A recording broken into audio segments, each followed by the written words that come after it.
Assalamualaikum warahmatullahi wabarakatuh. Halo everyone, selamat datang di kelas Strategi Belajar Mengajar. Pada kali ini kita akan memasuki materi kepribadian dan etika profesi. Sudah siap untuk menyimak? Saya harap kalian menyimak dalam kondisi duduk tegak, dalam kondisi menatap layar, karena sejumlah materi akan ditampilkan di layar device Anda. Baik, strategi belajar mengajar berkaitan dengan juga kepribadian dan etika profesi. Kenapa? Karena bicara tentang belajar mengajar berarti kita juga berbicara tentang guru sebagai pelaku utama dalam perannya di kegiatan kelas belajar mengajar. Nah, guru di sini pastinya akan menampilkan performa. Pastinya juga performa yang terbaik yang kita harapkan. Nah, berkaitan dengan performa tersebut, maka guru tidak hanya dilihat dari bagaimana ia menyampaikan materinya, tapi juga berkaitan dengan kepribadiannya. Di sisi lain, bicara soal guru merupakan sebuah profesi, dalam tanda kutip pekerjaan. Nah, layaknya pekerjaan-pekerjaan pada umumnya, misal kita sebut dokter, atau tentara, atau perawat, dan banyak profesi lainnya, pasti ada etika yang mengikat, yang kemudian disebut dengan etika profesi. Nah, itu sedikit kilasan saja, maka pada kesempatan kali ini, pada video pembelajaran kali ini, kita akan membahas tentang kepribadian dan etika profesi, yang secara spesifik mengikat pada seorang guru. Sudah siap?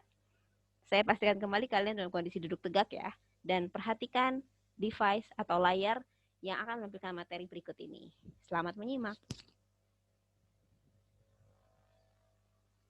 Oke, outline dari video pembelajaran kita adalah mengenai pengertian profesionalisme guru, pentingnya profesionalisme guru dalam pendidikan, syarat-syarat guru profesional, ciri-ciri profesi keguruan, serta kode etik profesi, dan kode etik guru Indonesia.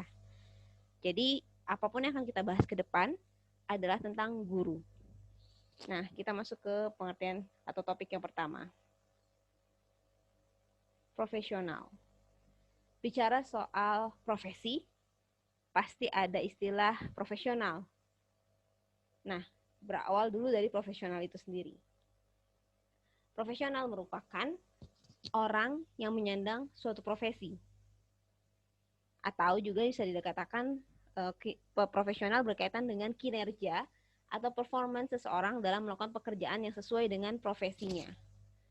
Nah, bicara soal kinerja, berarti ini adalah tampak luar dari seorang guru tersebut. Kita bisa melihat guru itu apakah profesional atau tidak dilihat dari tampilannya. Tampilan dari mana? Apakah fisiknya, ganteng, jeleknya? Oh, bukan.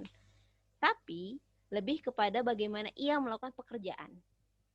Jika kalian pernah melihat seorang guru yang datangnya tepat waktu, memaparkan materi dengan jelas, ketika ditanya menjawab dengan jelas, memberikan kesempatan berdiskusi, dan menutup kelas misalnya dengan baik, lalu bisa menyelesaikan kelas juga dengan disiplin, nah, secara otomatis kalian akan senang melihatnya.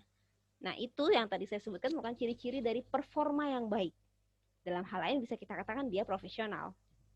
Gitu. Nah, profesional ini dimiliki oleh mereka-mereka yang berprofesi.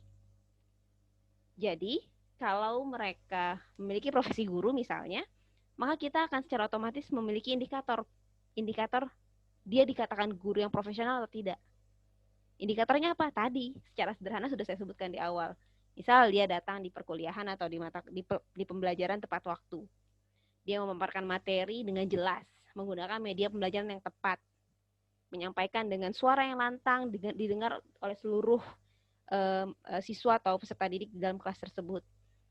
Dan seterusnya dengan hal-hal yang positif ya. Maka dia bisa dikatakan profesional. Apakah kita bisa mengukur profesional seseorang melalui indikator profesi yang lain? Maksudnya misal, kita mau mengukur profesionalitas seorang dokter dengan indikator guru. Apakah bisa? Ya tidak bisa. Karena profesi guru dan dokter beda.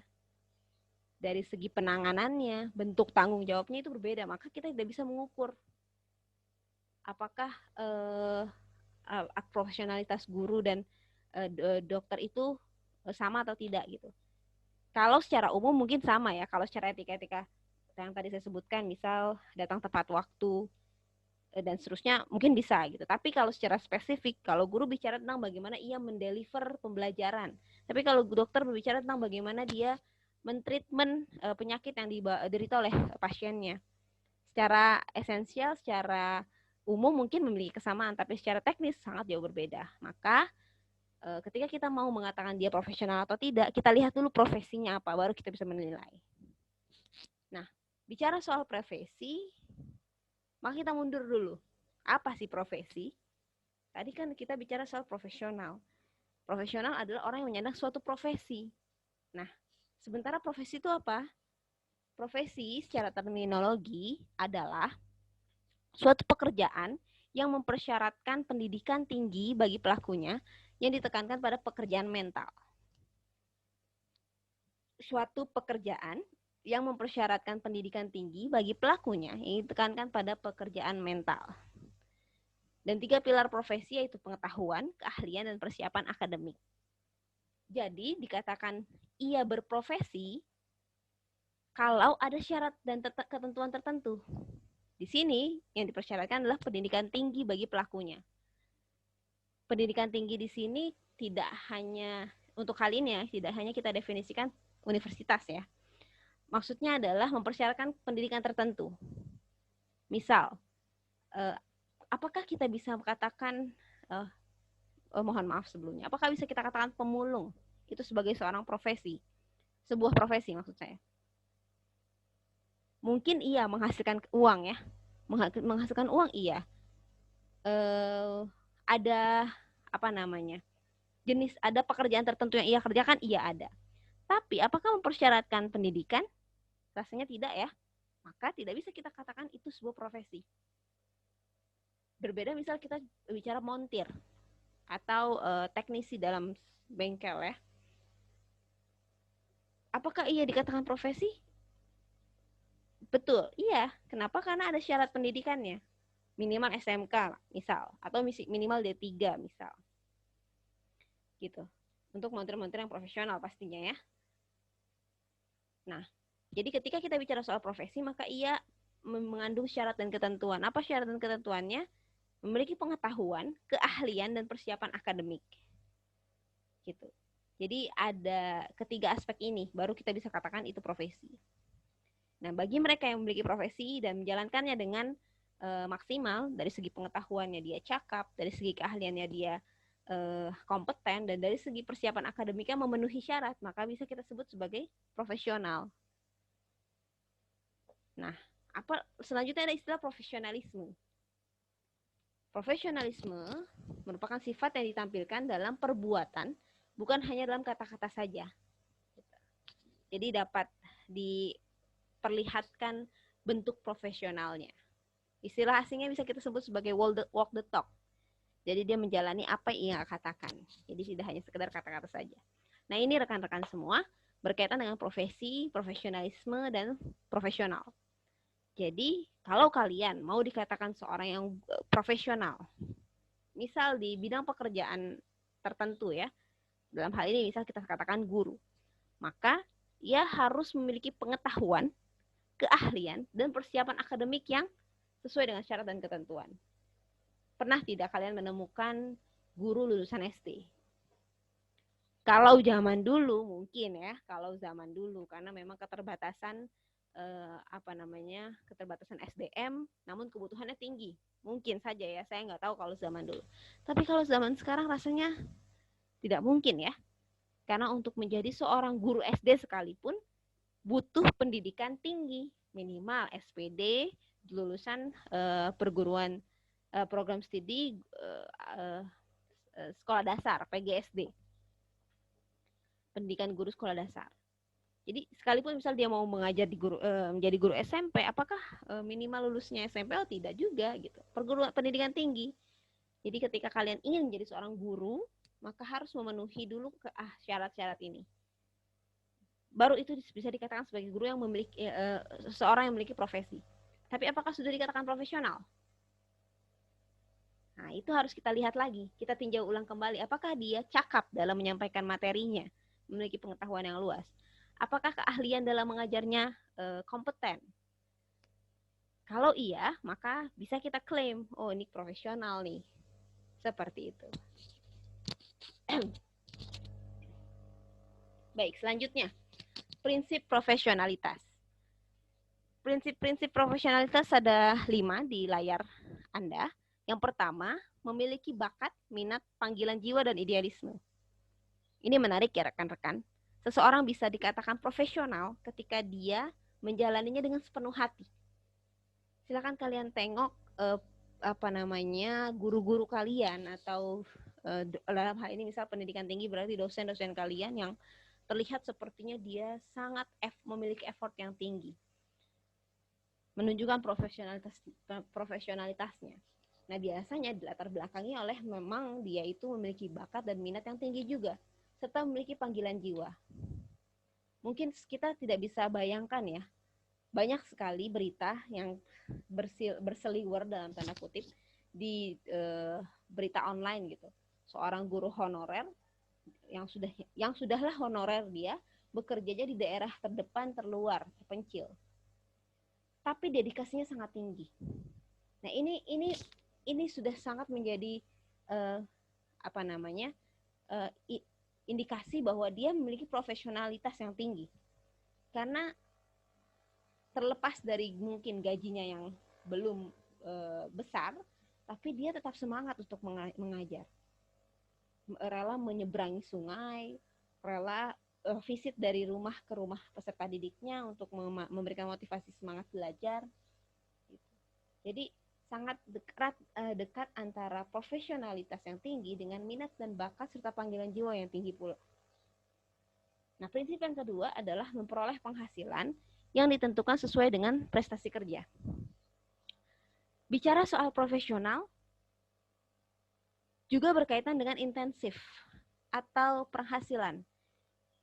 Kalau kalian suatu hari nanti ya lulus dari bangku perkuliahan lalu terjun ke dunia let's say pasca kampus ya, pekerjaan gitu, suatu hari menghadiri HRD interview oleh HRD, mostly HRD pasti akan bertanya berapa Anda layak untuk digaji. Dan kalian tidak perlu kaget atau tidak perlu minder ketika seperti itu kan. Itu adalah cara HRD atau cara mereka untuk mentreatment atau mengecek seberapa profesionalnya Anda, seberapa profesionalnya kalian. Semakin kita profesional, semakin kita berhak mengklaim diri kita untuk bisa memperoleh penghasilan yang tinggi. Karena itu jaminannya adalah keprofesionalan kita, kecakapan dan keahlian kita dalam mengelola pekerjaan tersebut.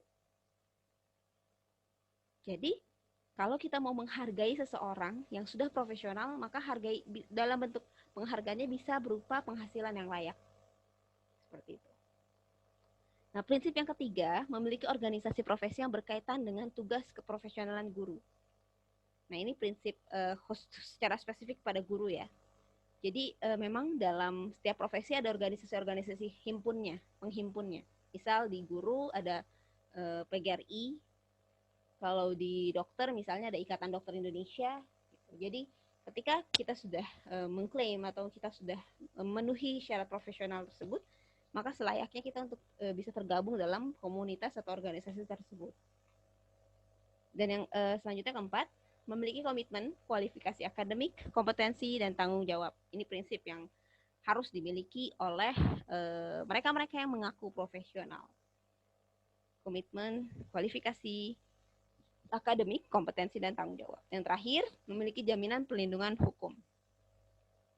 Dalam setiap profesi rekan-rekan semua, pasti ada jaminannya. Entah itu jaminan kesehatan, jaminan perlindungan hukum. Itu menjadi landasan bagi kita untuk bisa profesional dalam profesi kita, gitu. Baik, ini adalah kelima prinsip profesionalitas. Nah, berkaitan dengan kepribadian sekarang. Tadi kita bicara soal profesi, profesionalisme, profesionalitas. Nah, di sisi lain, ketika kita bicara seorang guru, profesi guru ya, ada kompetensi, ada etika, ada kode etik yang mengikat guru tersebut. Ada kompetensi pedagogik yang akan kita bahas pada slide ini yang pertama. Apa itu kompetensi pedagogik? Saya anggap dan saya pastikan kalian sudah melalui mata kuliah kependidikan ya. Pasti sudah sering mendengar istilah pedagogik atau pedagogis. Kompetensi pedagogik adalah kompetensi yang berkaitan dengan kemampuan mengajar, kemampuan mengelola kelas, kemampuan mengelola pembelajaran. Dan berikut adalah breakdown-nya. Yang pertama, kompetensi pedagogik adalah mampu memutuskan mengapa, kapan, di mana, dan bagaimana materi untuk dapat mendukung tujuan pengajaran dan bagaimana memilih jenis materi yang sesuai untuk keperluan belajar siswa. Nah, ini kompetensi yang berkaitan dengan kemampuan mengelola kelas ya, kemampuan mengelola pembelajaran. Jadi kita tahu kondisi peserta didik kita, tingkat kecerdasan atau tingkat kemajuan belajarnya sejauh apa. Lalu kita tahu treatment apa yang bisa kita berikan, materinya apa, atau misalnya materi memang sudah ditentukan oleh kurikulum. Kita tinggal menentukan strateginya, metode apa yang tepat, media apa yang tepat. Nah, ini harus dimiliki oleh seorang guru, kompetensi pedagogik bagian ini. Nah, yang kedua, mengembangkan potensi peserta didik. Dalam setiap pembelajaran kita tidak hanya berfokus tentang bagaimana cara menyampaikan materi, tapi bagaimana kita bisa mengembangkan potensi mereka. Kita bisa mengembangkan kemampuan berpikir kritis mereka, kemampuan berdiskusi mereka, analisis mereka, mengelola media mereka, dan seterusnya. Jadi jangan sampai teacher center, hanya tentang ceramah-ceramah saja. Tapi ada pelibatan peserta didik. Yang ketiga, menguasai prinsip-prinsip dasar pembelajaran berbasis kompetensi. Ini secara teori ya, seorang guru secara profesional itu dipersiapkan melalui perkuliahan atau yang lulus dari kampus LPTK, ditambah mereka juga harus mengikuti sertifikasi guru. Nah, ini adalah media-media untuk membekali guru itu menjadi seorang yang profesional yang dapat menguasai prinsip-prinsip pembelajaran. Yang keempat, mengembangkan kurikulum yang mendorong keterlibatan peserta didik dalam pembelajaran. Jadi guru itu juga bukan hanya menerima kurikulum, tapi punya keinginan atau daya kritis untuk menginovasikan kurikulum. Dia memiliki kreativitas dalam mengimplementasikan kurikulum atau bahkan mengelaborasikannya. Misalnya ingin memberikan inovasi di sisi yang mana, di sisi evaluasinya mungkin, atau di sisi penyelenggaraan materinya mungkin gitu. Jadi ada kemampuan untuk mengembangkan kurikulum tersebut. Yang kelima, merencanakan pembelajaran yang mendidik. Ini pastinya ya, kalian sudah pernah belajar RPP, rencana pelaksanaan pembelajaran. Nah, guru ini harus mahir. Ini berkaitan dengan poin 1. Bisa merencanakan akan menggunakan media apa, metode apa, pendekatan apa, dan seterusnya. Yang keenam, melaksanakan pembelajaran yang mendidik. Dan yang ketujuh, menilai proses dan hasil pembelajaran yang mengacu pada tujuan pendidikan. Jadi guru itu harus menguasai betul-betul alur proses pembelajaran dari awal perencanaan sampai evaluasi. Nah, ini adalah yang berkaitan dengan kompetensi pedagogik. Benar-benar berkaitan dengan bagaimana ia atau seorang guru dapat mengelola pembelajaran di kelas. Tidak hanya di kelas ya. Ketika saya bicara di kelas ini hanya sebuah idiom ya. Di kelas ini maksudnya pembelajaran di sekolah gitu. Tapi tidak literally harus di tempat sekolah gitu. Kalian di rumah pun juga sedang belajar. Seperti itu. Nah, ini kompetensi pedagogik rekan-rekan semua. Selanjutnya adalah kompetensi kepribadian. Jadi kompetensi yang pertama yang wajib dikuasai oleh seorang guru adalah pedagogik. Yang kedua adalah kepribadian. Guru itu tidak hanya dilihat dari bagaimana ia menjelaskan materi, tapi akan dilihat secara personalnya juga. rekan-rekan semua, guru itu sudah termasuk public figure loh. Kalau kita bicara public figure itu kan terkesan dengan entertainment ya, artis. Dan kalau misalnya kita bicara artis gitu, pasti kita misal ya ngefans sama si artis A, akan melihat bagaimana kepribadian dia di sosial media kah atau di dunia nyata kah. Dan kita mengekspektasikan para artis itu, public figure yang kita anggap entertain itu adalah mereka-mereka yang dalam tanda kutip sempurna atau mendekati lah minimal, karena mereka sebagai influence bagi masyarakat kan, tokoh gitu. Ini namanya juga public figure. Nah, guru pun demikian teman-teman. Guru pun public figure, minimal di depan kelasnya, minimal di depan murid-muridnya.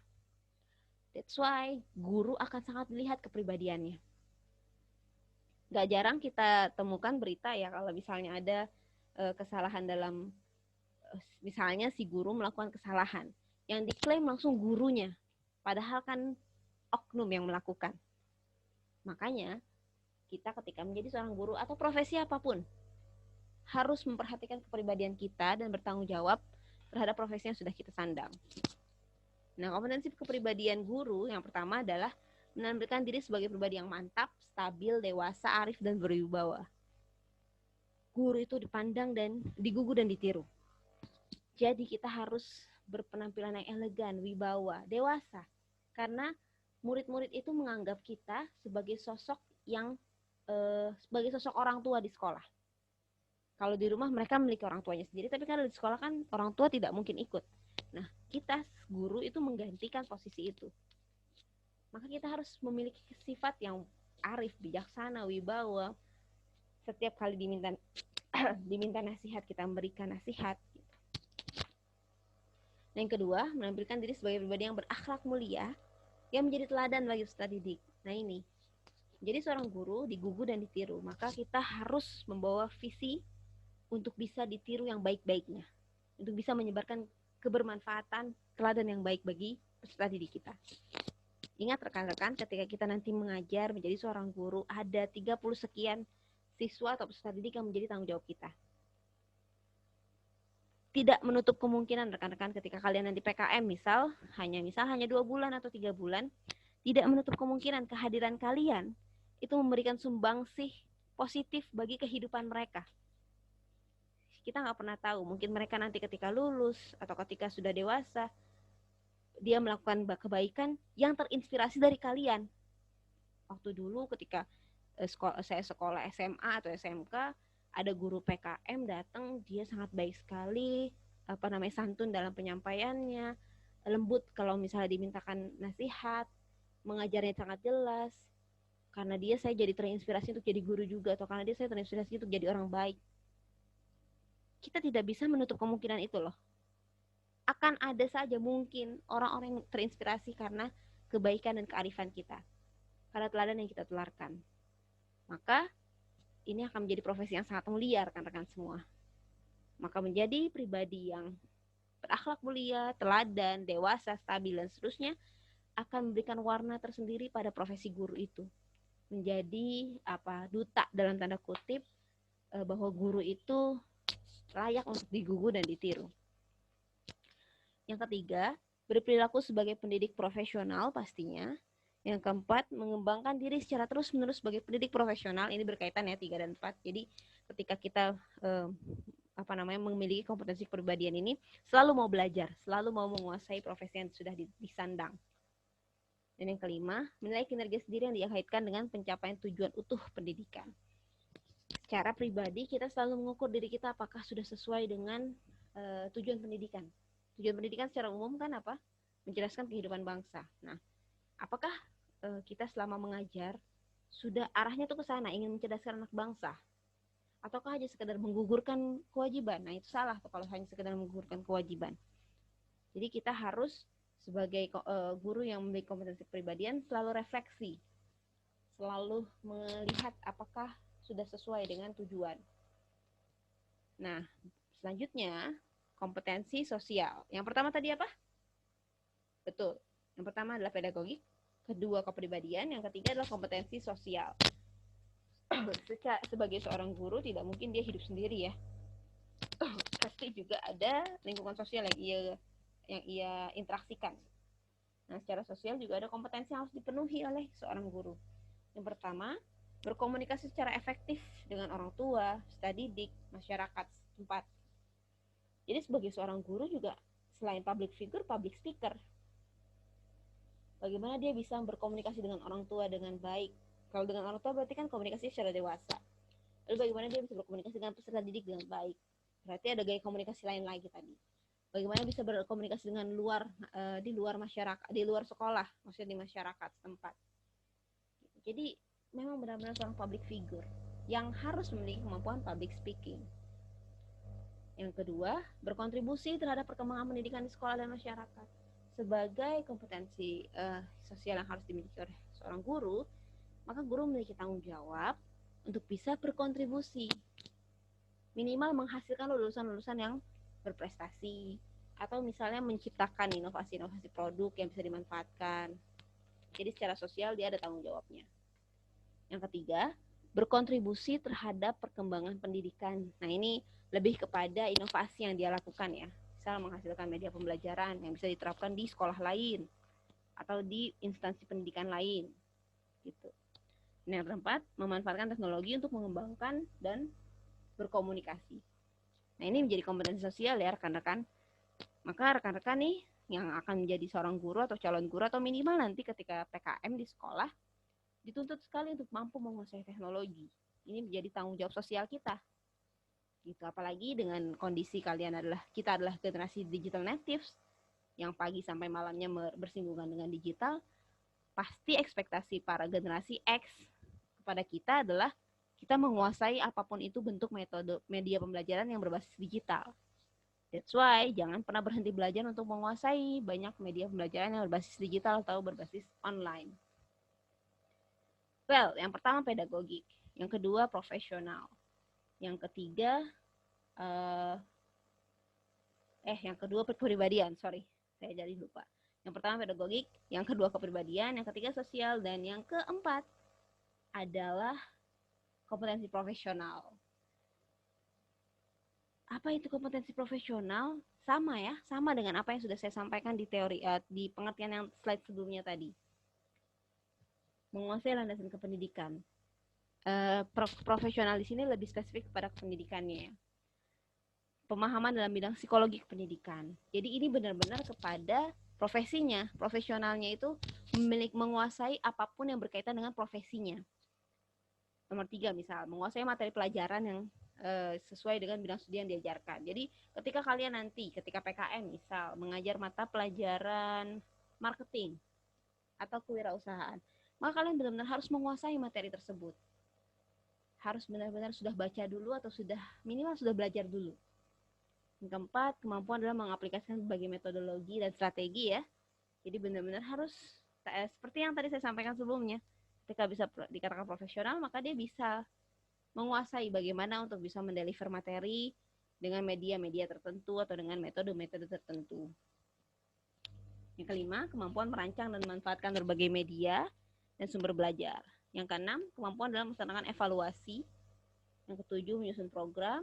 Yang kedelapan, melaksanakan unsur-unsur penunjang. Dan yang kesembilan, kemampuan dalam melaksanakan penelitian dan berpikir ilmiah. Nah, kalau dilihat ya rekan-rekan dari 9 poin ini benar-benar berkaitan dengan profesinya ya, dengan profesi gurunya. Jadi harus dikatakan profesional berarti menguasai apapun yang menunjang profesi tersebut. Baik rekan-rekan, itu adalah kompetensi yang setidaknya dimiliki oleh seorang guru, seorang yang berprofesi guru. Nah, untuk kian mendalami berikut adalah kualifikasi, kompetensi, dan sertifikasi guru. Ini bisa kalian baca, ini adalah resumnya ya, bahwa seorang guru itu wajib memiliki kualifikasi akademik, minimal S1 atau D4, terus wajib memiliki kompetensi yang tadi sudah disampaikan, dan wajib memiliki sertifikat pendidik.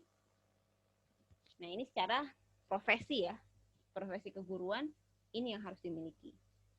Di sisi lain juga ada kode etik yang bisa rekan-rekan pahami. Sebentar, saya share.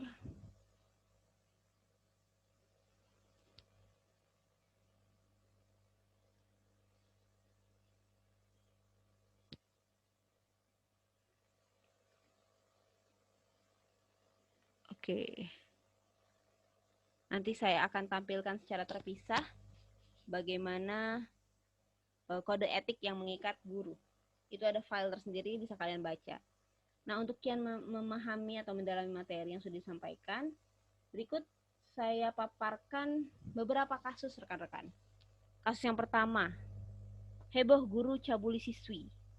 PAN, Partai Amanat Nasional, minta Disdik DKI buat kebijakan pengawasan.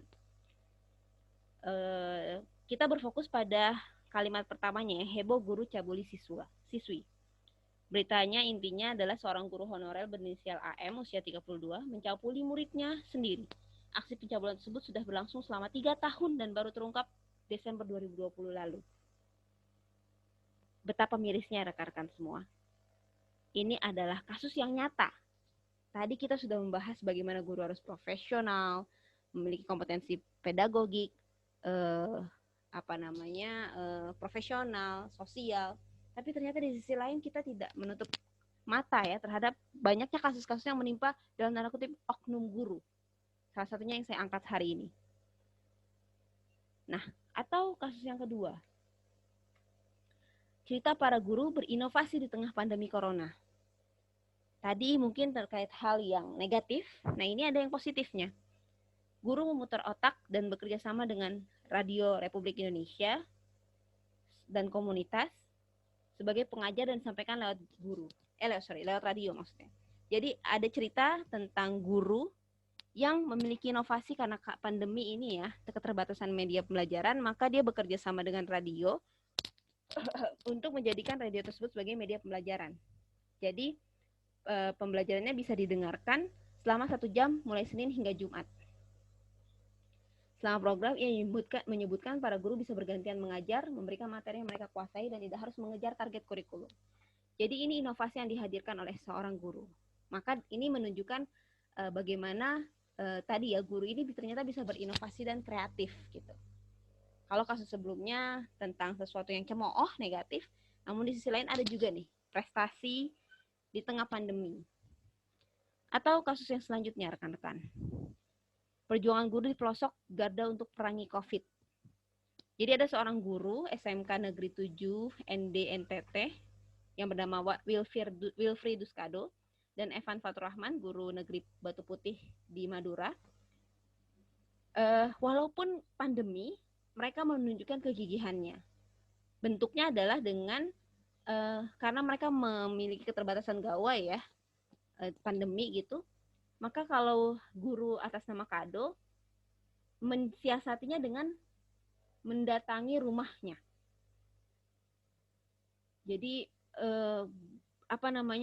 dan menggunakan nih Facebook secara gratis dan tatap muka dengan dia berkeliling ke rumah. Jadi untuk menyiasati pandemi yang tidak bisa belajar di sekolah, maka guru Kado ini menggunakan media Facebook untuk belajar online-nya. Di sisi lain juga ada belajar tatap muka dengan cara dia home visit satu-satu ke rumah siswa. Bayangkan rekan-rekan, kalau muridnya ada 30. Berarti dia dalam sehari bisa 30 kali berkeliling. Itu kalau guru Kado. Sementara kalau guru Afan mengisahkan ia membawa boneka dalam media pembelajarannya atau membuat inovasi seperti permainan. Jadi memutar otak para guru untuk bisa terus memastikan pembelajarannya sampai ke peserta didik. Walaupun merepotkan, tadi ya guru Kado bahkan rumah ke rumah gitu. Kita nggak tahu jarak antar rumah bisa berapa kilometer kan. Tapi itu ia jalani. Nah, ini menjadi salah satu kisah nyata rekan-rekan tentang kondisi guru hari ini. Kalau di awal mungkin tadi ada yang negatif, yang kedua prestasi, ini bentuk kegigihan. Dan masih banyak lagi ya, tapi saya hanya mengangkat 3 kisah ini saja. Nah, rekan-rekan semua, apa yang harus kalian lakukan terhadap 3 kasus yang tadi saya angkat?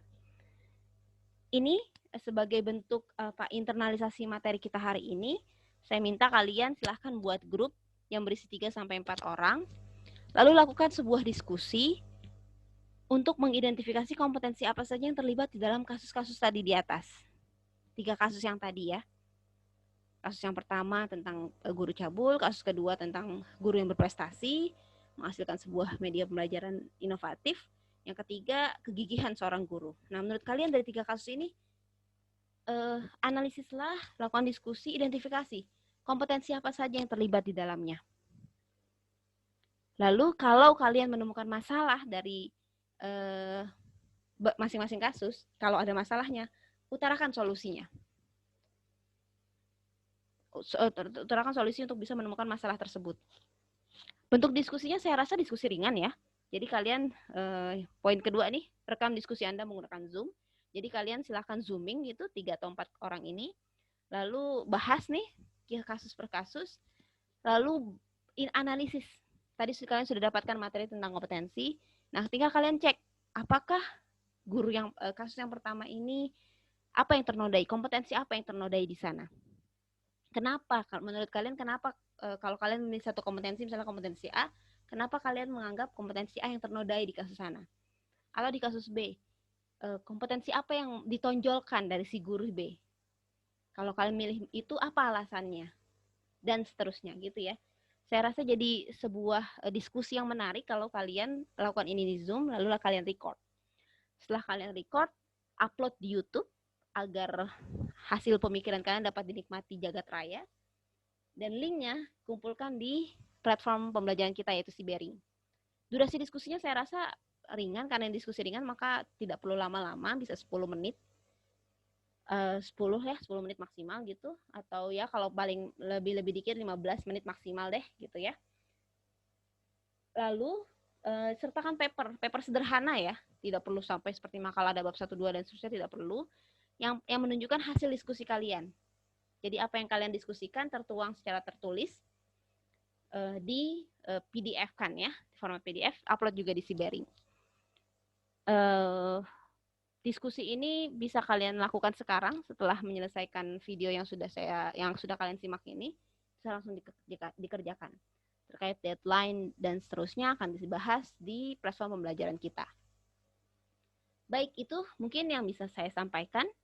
Jika ada pertanyaan, ada diskusi, saya sangat membuka diskusi di kolom komentar YouTube atau di grup platform pembelajaran kita, entah itu di WhatsApp atau di Sibering.